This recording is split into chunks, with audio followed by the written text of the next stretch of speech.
There's folks on this planet who have this amazing ability, Sean. It's called being a psychic medium.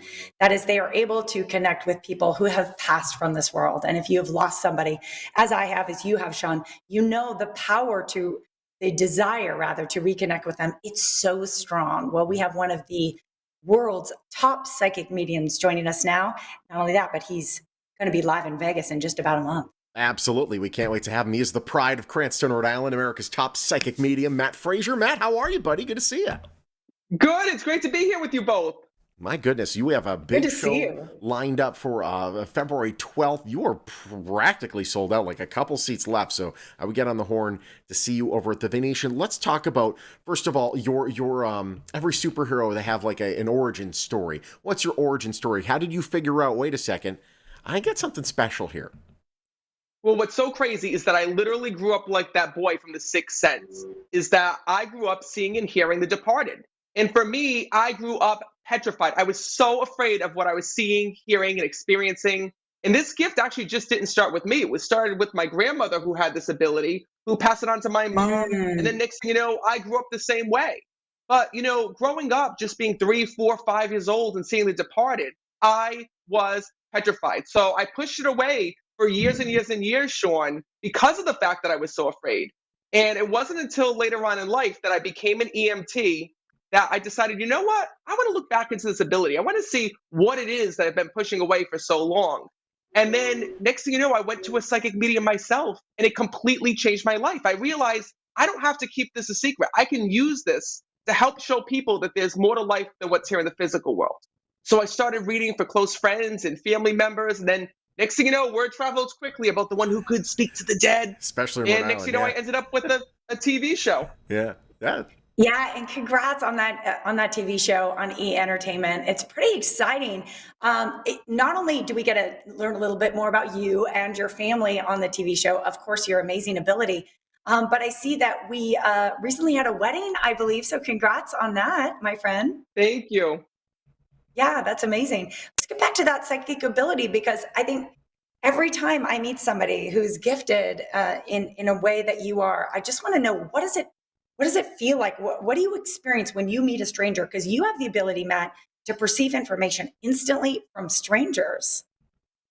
So what's crazy is that when I'm meeting you, literally, I'm reading you. Like literally, while you guys are here right now, there's souls on the other side that are trying to come through and speak. And I got to tell you, Sean, right behind you, you have a grandmother that is so connected with you on the other side. And when I'm speaking, she's showing me that she was like your mom here in this world. And she's showing me, like, when you were younger, like you would spend mornings with her. Is that correct? Yes, one grandmother in particular. Yes, on my mom's side. Because she's coming through, and she's showing me, first of all, that she wants to let you know that not to feel sorry that you did not get to say goodbye to her here in this world. And I got to tell you that this woman is telling me, she goes, tell him it's okay because you didn't get to be there. And she says, Matt, you need to let him know that I know how much was going on in his life. And I got to tell you, she's the cutest woman when I'm connecting with her, because she had so much energy here in this world when I'm speaking to her. She was always doing things and running around and cooking. And she's telling me that there were even recipes that your family still has of hers still to this day. Is that correct? Yes, my aunt, one of my aunts has them all, and I don't have any of them personally. I would like to, though. I'm not good at cooking. I'm very good at eating. Well, I got to tell you, she says to me, her fondest memories was feeding you here in this world. And that's why she's telling me that you used to come over her house and she would feed you. And that was her best time, was spending time with you. And she even tells me that there were blankets that were kept of hers here in this world as well. So your family actually has blankets of hers that were kept. Do you understand that? My dad has some on his couch right now, as a matter of fact. Yep.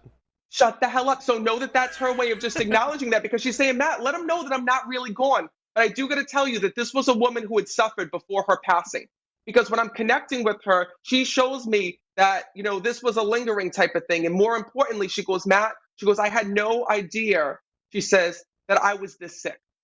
Because she was somebody who didn't want to just stay in bed. She shows me that she wanted to be mobile. She shows me that she wanted to go out and do things. And up to the day that she passed, she shows me that she was still trying to get dressed up and do her hair. And she's even joking with you, because she says, tell him I got my hair done on the other side, because your grandmother always used to have her hair done here in this world. That's very, very good. Man, I'm telling you, people are able to bring their own questions to you, I'm assuming, at the show really quick, because we're running out of time. Okay, so the way that this works is that the same way that you see me give readings on TV, like you right now, it's happening right at the Venetian. Literally, when I see the audience, I don't just see them, I see their loved ones in spirit all behind them. And it's crazy because they'll pull me to all different sections of the room. Doesn't matter where you're sitting to allow me to deliver that message. And what's also so crazy is, JJ, you actually have a dog that recently just passed away as well. I do have a dog that passed away. Yes. Yes. This was like your baby, because right away they're telling me that this soul is here on the other side with you as well. And I just saw this dog run by the screen, letting you know that that soul is there and with you. Wow. Oh, yeah. He was my, he was my first dog, and I loved him very deeply, and I miss him every day. So he tells me you still have his collar. You still have his collar, he's telling me.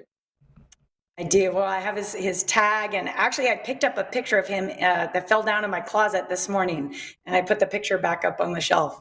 So that was not a coincidence. So when his picture fell down, it's because he's with you.